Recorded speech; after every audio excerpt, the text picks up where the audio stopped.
no livro do profeta Isaías, no capítulo 56.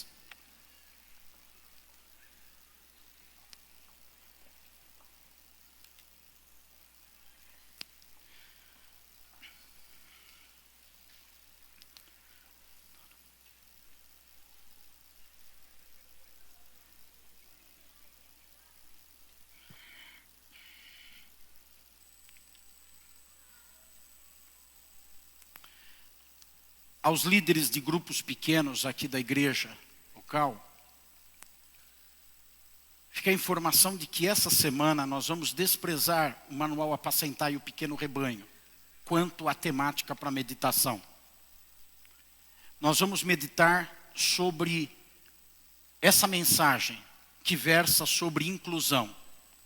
Vamos falar sobre a igreja projetada por Cristo, que é uma igreja de inclusão.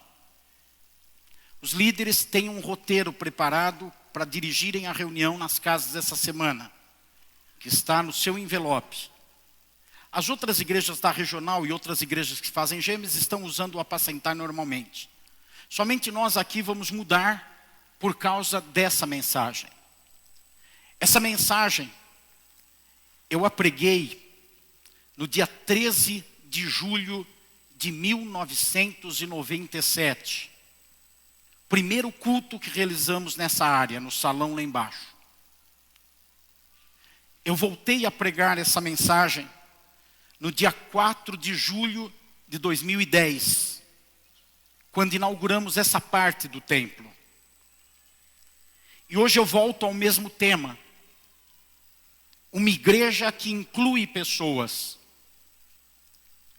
Uso como referência a profecia de Isaías, que fala sobre a restauração do templo em Jerusalém.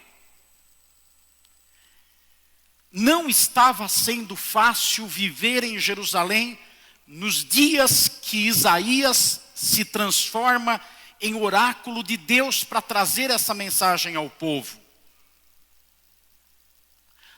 A nação tinha sido atacada, invadida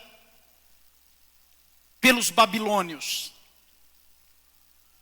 os quais levaram em cativeiro todos os nobres da cidade, os sacerdotes, os ricos, os políticos, as pessoas importantes, arrancaram de Jerusalém e levaram todas essas pessoas como escravos para a Babilônia. Havia ficado naquela ocasião em Jerusalém apenas as pessoas doentes, os pobres, os que não eram produtivos. A lavoura tinha sido destruída, as casas tinham sido arruinadas, o templo tinha sido derrubado, que era o sinal da glória e da presença de Deus para aquele povo extremamente religioso. A cidade de Jerusalém não tinha mais muros, porque os babilônios haviam destruído tudo. Haviam se passado mais de 70 anos. E esse império poderoso que dominou por mais de um século, e dominou de uma forma opressiva. Porque os babilônios, quando chegavam num país, numa nação, eles não se contentavam em explorar os bens dessa nação e em roubar e saquear essa nação. Eles envergonhavam a nação. Destruíam a nação. E usavam essa tática que havia sido usada com os judeus de escravizar as pessoas mais importantes daquele país. Mas o império babilônio, ele terminou. E Nabucodonosor, que era o responsável por toda a destruição feita aos judeus, foi humilhado. Se levanta um novo império, o império da Pérsia, e o rei Ciro, que também domina povos, mas ele é mais gentil, ele é mais cordial. Ele permite que os povos dominados mantenham a sua cultura, a sua língua, a sua religião. Ele não escraviza os povos como o rei de Babilônia fazia. Na época que Babilônia dominava, o profeta Jeremias se levanta e ele diz, em outras palavras, as coisas não vão ficar assim. Aqui em Babilônia, nesse povo opressor, com esse governo tirano, um dia as ruas vão ficar desertas e as corujas vão pousar nas estradas. Hoje ostentam, hoje pensam que são grandes e poderosos, mas haverá o dia que aqueles que estão praticando a maldade serão julgados, serão punidos, serão castigados. É assim que acontece. Aqueles que oprimem um dia terão que prestar contas.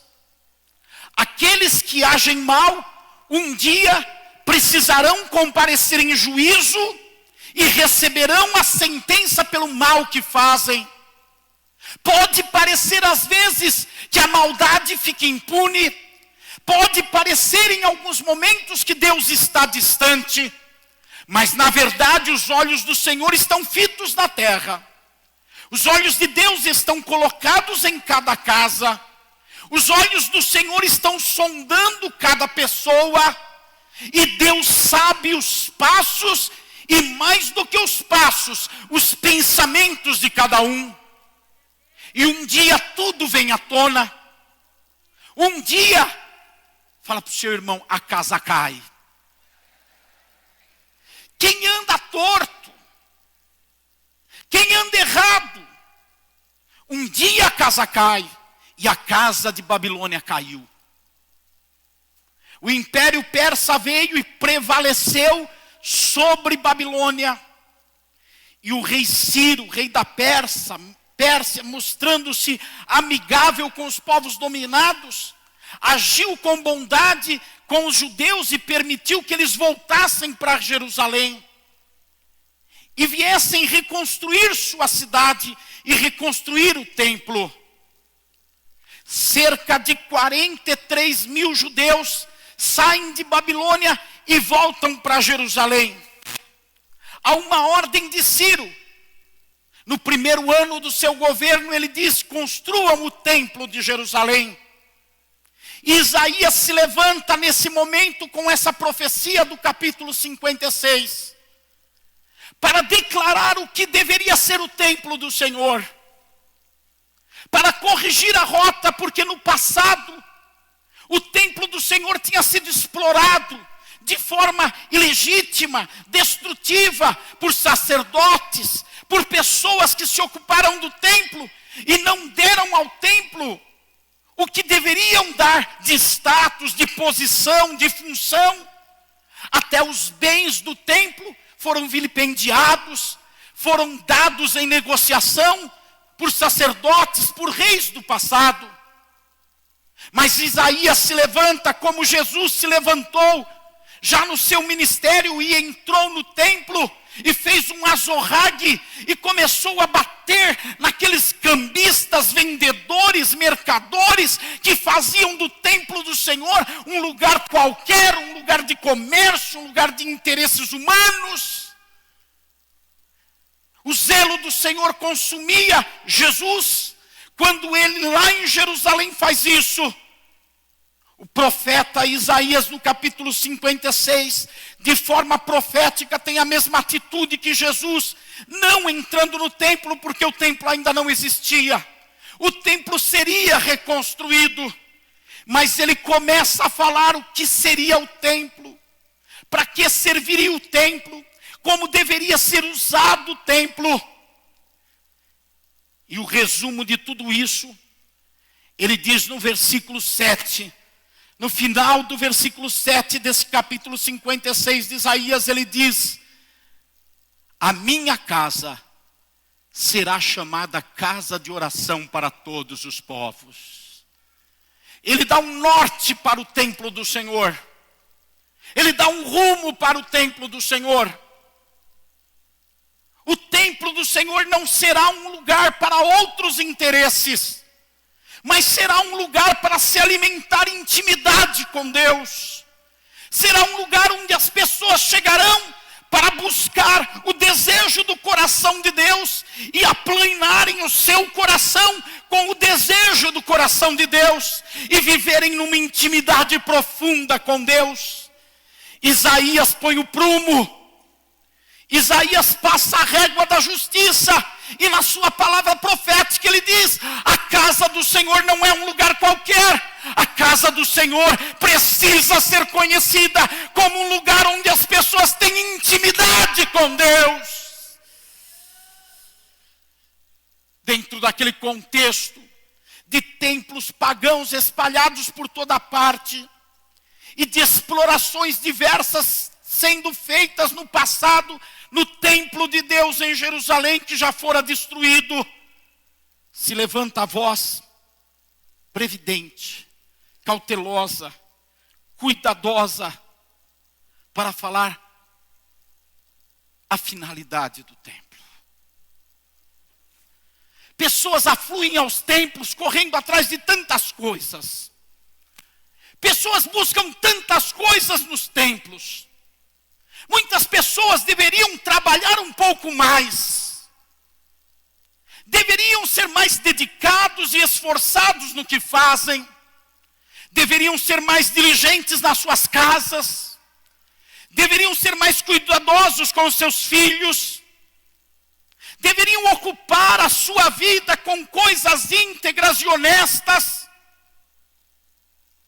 E fazerem do templo o lugar onde se busca intimidade com Deus para ter capacidade de fazer essas coisas.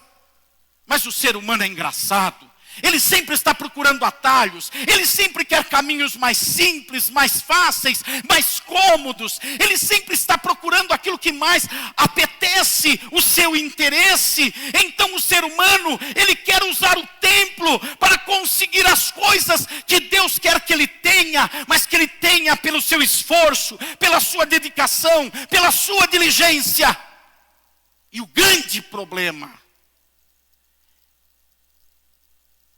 é que tais pessoas tiram a alma do templo do Senhor,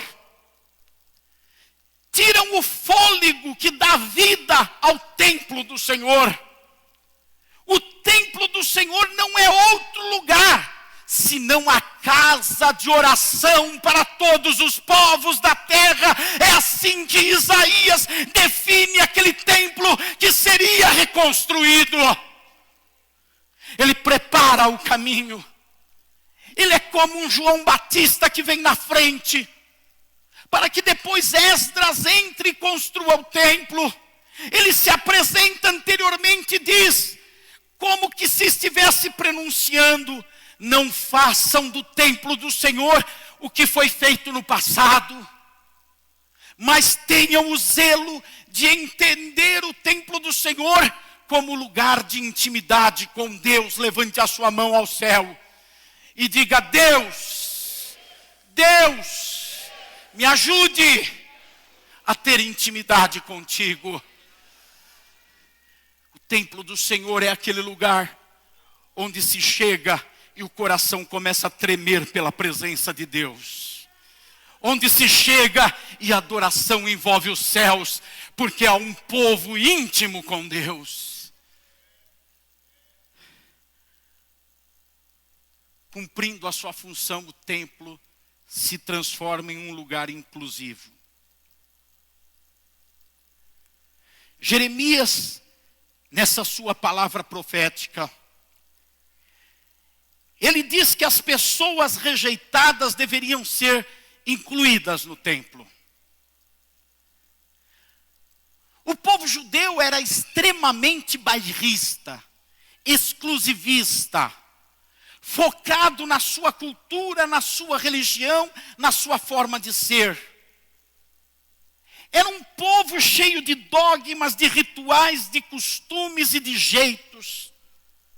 E esse povo se considerava um povo, como de fato era, privilegiado por conhecer o único Deus verdadeiro. mas fizeram desse privilégio uma ferramenta para massacrar o desejo de outros povos de terem intimidade com Deus, para excluir pessoas, para dizer tais, tais e tais não podem entrar no templo do Senhor.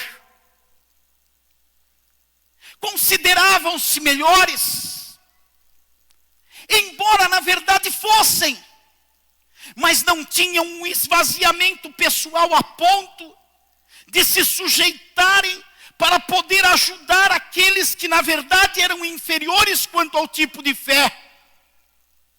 Os judeus não tiveram o posicionamento de Cristo, que sendo Deus, não teve por usurpação ser igual a Deus, mas se esvaziou de si mesmo e tomou a forma de homem, e sendo homem se fez servo, e como servo se entregou à morte, e à morte da vergonha, à morte da cruz.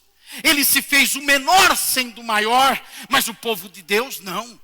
Eles tinham o orgulho do Mar Vermelho aberto, eles tinham o orgulho do pai Abraão, eles tinham o orgulho dos prodígios, da libertação do cativeiro no Egito, eles tinham o orgulho dos profetas, dos patriarcas, dos sacerdotes, dos juízes que governaram sobre eles, dos grandes feitos que aconteceram, e esqueceram dos necessitados, excluíram os necessitados. Como que dizendo, os necessitados não podem ter intimidade com Deus. Os necessitados não são dignos e nós somos dignos de ter intimidade com Deus. O profeta Isaías se levanta e sendo voz de Deus, ele chama os excluídos. Ele chama aqueles que estavam fora da condição de viverem no templo de Deus e terem intimidade com Deus. Nesse texto profético, ele descreve 3 tipos de exclusões. A primeira exclusão era dos estrangeiros, aqueles que não tinham nascido em Israel, aqueles que não faziam parte da cultura judaica. Sabe, irmãos, são aqueles que não sabem cumprimentar com a paz do Senhor, são aqueles que não sabem o que é ósculo santo, são aqueles que não têm o linguajar do crentez, são aqueles que não têm as atitudes e comportamentos culturais que o crente tem. Os judeus olhavam para aqueles que não tinham os hábitos que eles tinham, e olhavam de sobre ombro, e olhavam numa atitude arrogante, olhavam como que se eles fossem grandes e os demais pequenos. Aquela época era uma época de certa globalização no mundo. As pessoas indo de um lugar para outro. Porque como eu disse para vocês, o Império Babilônico acabou. E agora o rei Ciro do Império Persa domina. E ele dá liberdade aos povos e os cativos são livres. E as pessoas começam a buscar uma reconstrução de vida.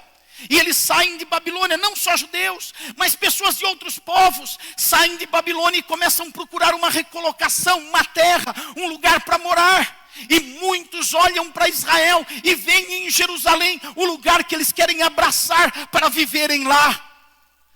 Mas os judeus, eles têm o pensamento, esses não são dignos de estar no templo. Eles não são dignos de ter intimidade com Deus. Eles não são merecedores de morarem no lugar onde Deus está. Mas Isaías se levanta e ele diz no versículo 3, que nenhum estrangeiro que se dispõe a unir-se ao Senhor venha dizer, é certo que o Senhor me excluirá do seu povo. O Senhor diz, eu não quero que os estrangeiros sejam desprezados.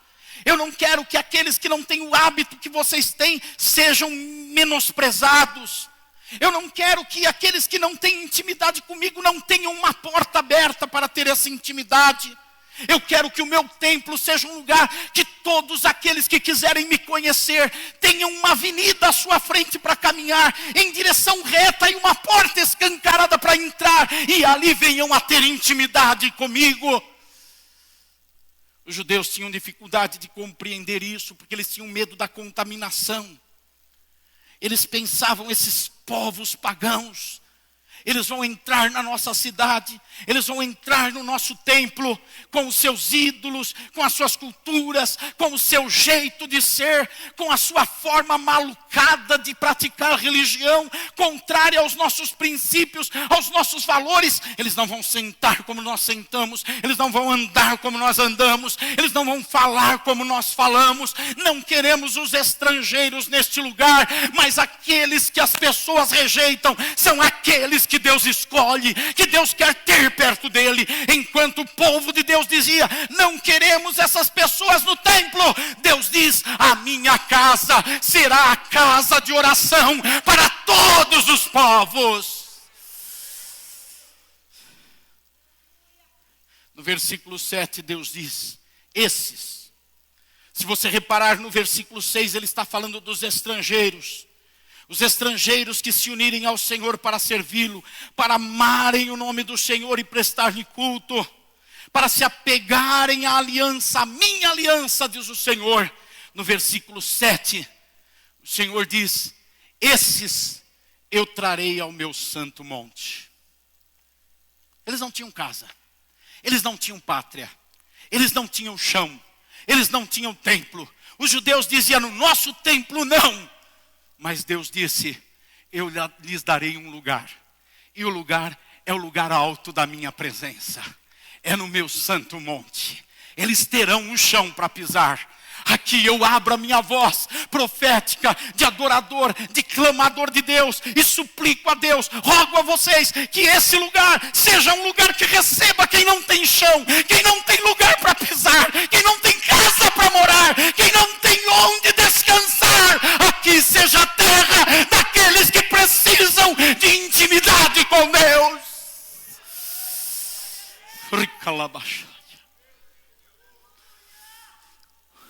Outros que eram excluídos eram os eunucos. Homens que durante o exílio foram castrados para poderem servir na corte de Babilônia e cuidar das princesas, das rainhas. Homens que se tornaram estéreis.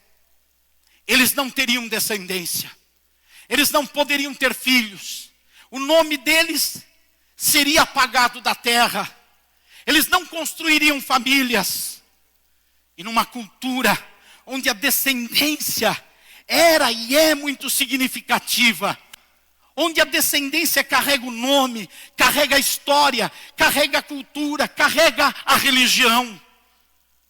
De repente os eunucos, esses homens que agora são estéreis, são vistos também com desconfiança pelos judeus, que acreditam que eles não são dignos de praticar a religião que eles praticam.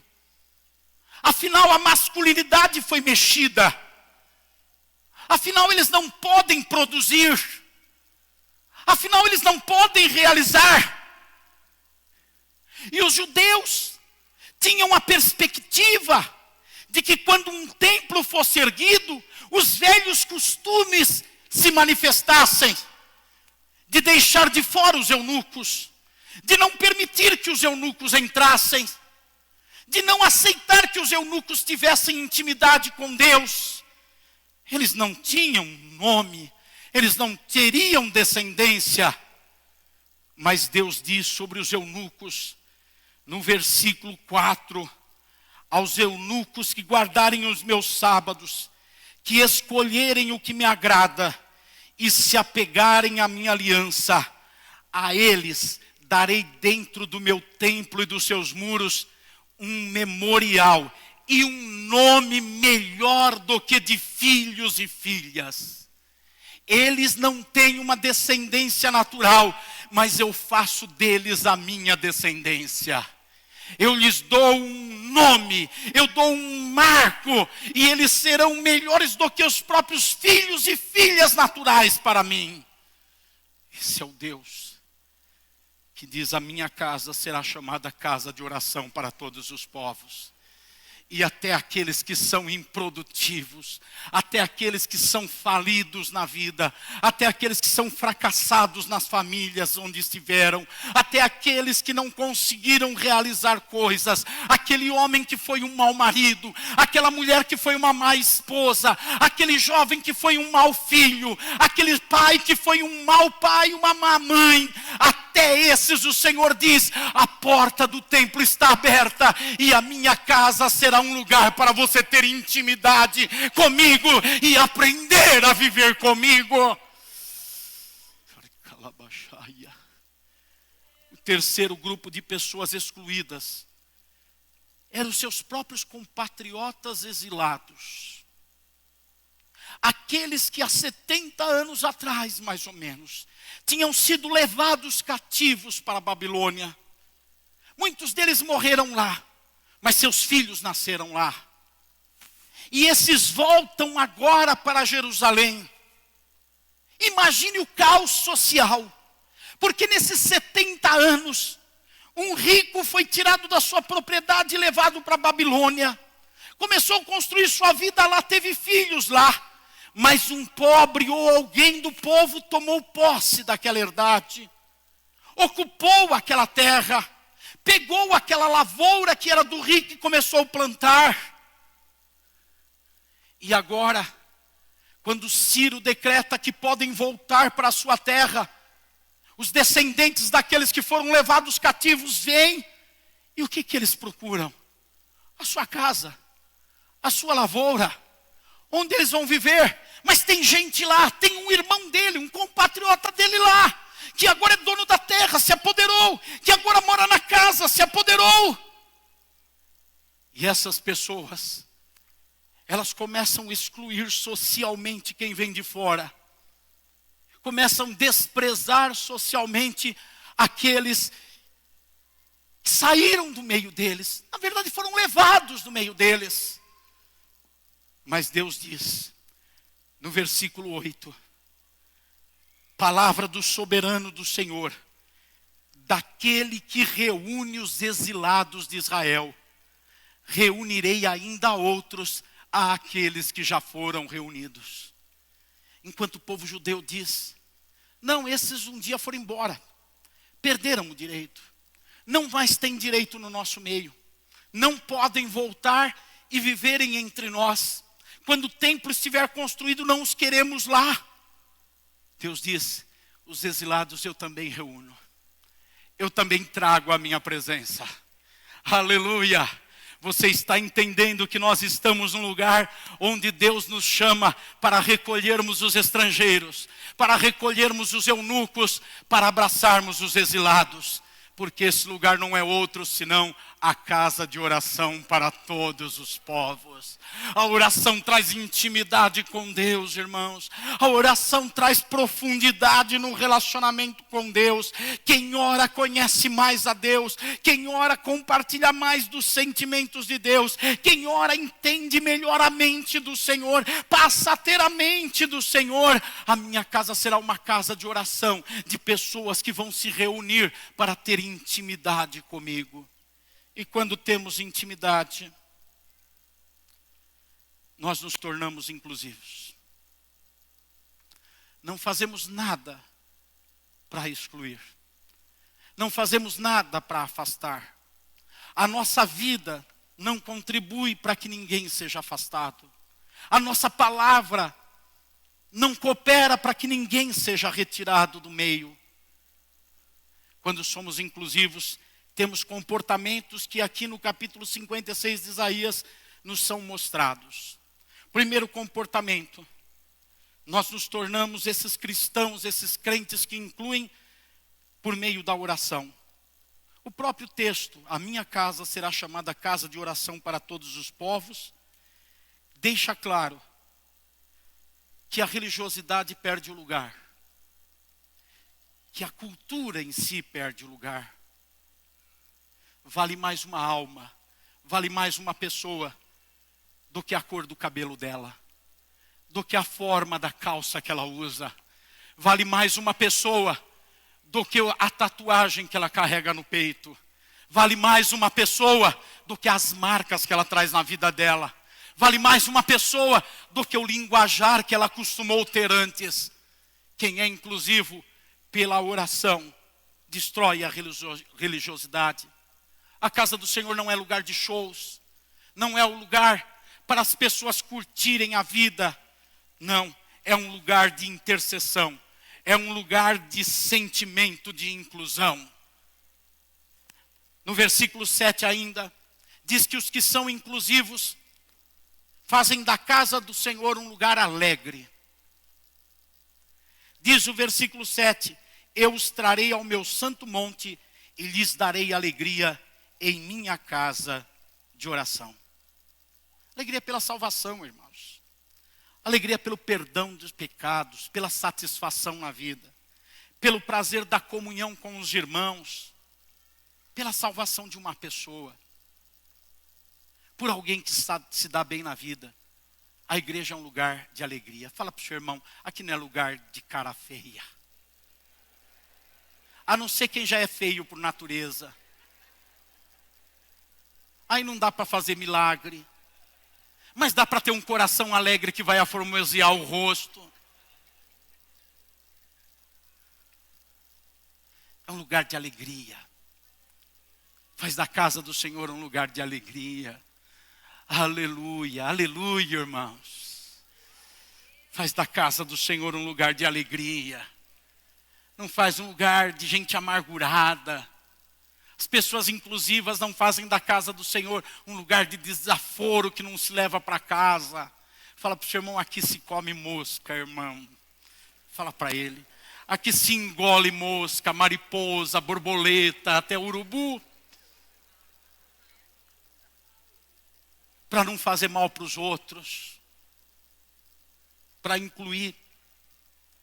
No versículo 7, diz que os que são inclusivos, eles fazem da casa do Senhor um lugar de adoração. Seus holocaustos e demais sacrifícios serão aceitos em meu altar. Tem culto que Deus não aceita, sabia? Tem culto que Deus não aceita. Deus não aceita o culto que está floreado, que está perfumado, mas que o adorador tem uma essência caótica. Tem uma essência que cheira mal. Tem uma essência de vida que faz mal. Deus não aceita esse culto. O próprio profeta Isaías chega num determinado momento da história, na sua profecia, no início do seu livro, e ele diz que Deus não aceita os sacrifícios que são feitos na casa dele, porque aquelas vacas parecem vacas mugindo apenas e não louvores. Irmão, fala para a irmã do lado, cuidado com o seu louvor, irmã. Não parecer uma vaquinha aí mugindo. É fácil decorar a música e dizer aleluia. Quer ver? Diga a todo mundo aleluia. Viu como é fácil? Mas precisa ter vida para dizer aleluia. Precisa ter o coração no altar de Deus para dizer aleluia. Isso ser aceito pelo Senhor. Esse texto, ele mostra na sequência como são aqueles que não trabalham pela inclusão. Aqueles que trabalham pela exclusão. O versículo 10 diz que eles são cegos. Eles não se importam com as necessidades ao seu redor. Diz, as sentinelas de Israel estão cegas e não têm conhecimento. Eles não querem saber das mazelas, eles não querem saber dos problemas, eles não querem saber de quem está sofrendo, eles não estão vendo, eles não têm olhos para isso. Eles não têm olhos para o perdido, para o estrangeiro, para o eunuco, para o exilado. Eles não têm olhos para o pobre, para o desesperado, para o aflito. Eles são cegos quanto às necessidades. Eles não se importam com a secularização que existe na América do Norte, com a islamização que existe na Europa. Eles não estão se importando com a mistificação que existe na Ásia. Eles não estão nem aí com as guerras do Oriente Médio. Eles não se importam com a pobreza, a feitiçaria da África. Eles não se importam com a corrupção no Brasil. Eles não estão intercedendo, eles não estão fazendo nada. Eles estão preocupados com a sua unha encravada. Deu até rima. Eles não estão fazendo nada e estão preocupados com a sua unha encravada. Dê uma risada, por favor. Aí fica uma rima completa. Eles não estão se importando porque são cegos, não querem ver. No mesmo versículo 10 diz que são mudos. Todas elas são como cães mudos, incapazes de latir. Não têm uma palavra, não sabem pregar, não sabem encorajar. Não estão preocupados de falarem com o seu testemunho pessoal, com a sua vida. Não estão falando, não sabem falar, são mudos. As necessidades estão aí. Tem gente sofrendo, tem gente se perdendo. Agora mesmo morreu alguém e foi para o inferno. Aí eu estou falando de mais 10, 15, 20, 30 morreram e foram para o inferno. Vizinhos nossos estão se perdendo, mas não têm boca. Porque são mudos, não falam. O versículo 10 ainda diz que estão adormecidos diante dessas mesmas necessidades. Deitam-se, sonham, só querem dormir. Não se envolvem no serviço ministerial do reino. Não se envolvem no trabalho do reino para a edificação dos outros e para a salvação de quem está perdido. Não. Eles estão adormecidos. O versículo 11 diz que eles estão dominados pelas paixões carnais.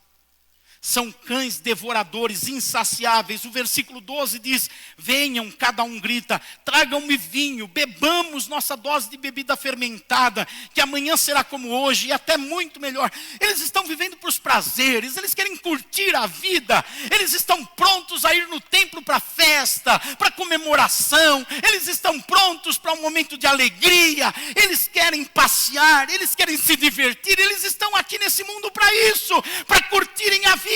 Não estão vendo, não estão ouvindo, não estão falando, não estão sentindo nada porque estão adormecidos e são dominados pelas paixões. São dominados pelos apetites da carne. Os que não são inclusivos são autossuficientes. O versículo 11 diz que são pastores sem entendimento. Todos seguem seu próprio caminho. Eles se fazem os seus pastores. Eles é que dirigem as suas vidas. Eles não aceitam um norteamento, uma direção divina através de um homem, de uma mulher, seja do marido, seja do seu pastor na igreja, seja do seu líder no grupo pequeno. Eles não aceitam. Eles fazem os seus caminhos. Eles são autossuficientes. E acabam ficando desnorteados na vida, confusos, apagam o brilho do evangelho em si. No versículo 11 diz que eles são egoístas e mesquinhos porque cada um procura vantagem própria. Eles só pensam em si mesmos. Essas pessoas não incluem, elas apenas excluem as pessoas. Mas eu termino essa mensagem declarando para você que Deus nos chamou para fazer desse lugar uma casa de oração para todos os povos. Uma casa que começa na nossa intimidade com Deus e termina com a nossa intimidade com as necessidades. Uma casa que começa na nossa busca desesperada pela presença do Senhor e na nossa busca aflitiva em ajudar, em socorrer, em tratar de quem é necessitado. Eu quero convidar vocês para ficarem em pé e nós orarmos. E a minha oração a Deus é para que Deus nos confie os estrangeiros e eunucos, os exilados.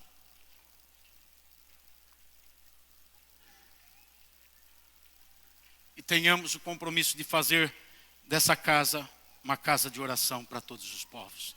Curva a sua cabeça um instante.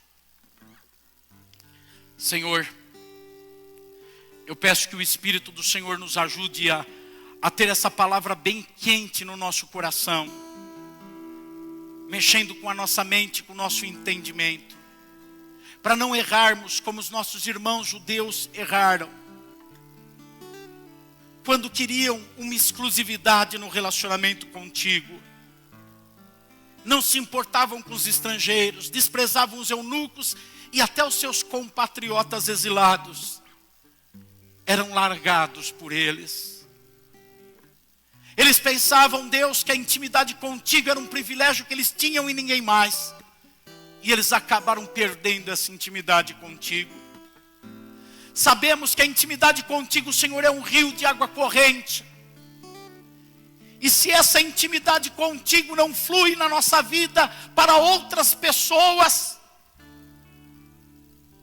mas fica apenas parada em nós, isso acaba nos transformando em pessoas doentes espiritualmente, cegas, mudas, egoístas, autossuficientes, que não tem boca para falar, que não tem olhos para ver, que não se importa com as necessidades, porque está apenas buscando seus interesses. Deus, na primeira pregação que faço nesse espaço físico novo, eu chamei os irmãos e eu peço a Ti que o Senhor não nos deixe desviarmos-nos da rota. Que o Senhor não nos permita fecharmos essa porta. Que o Senhor não nos deixe termos um coração trancado. Mas que saibamos receber eunucos, estrangeiros e exilados. E levá-los a aprender a ter intimidade contigo. Em nome de Jesus. Vejo que a vitória do Senhor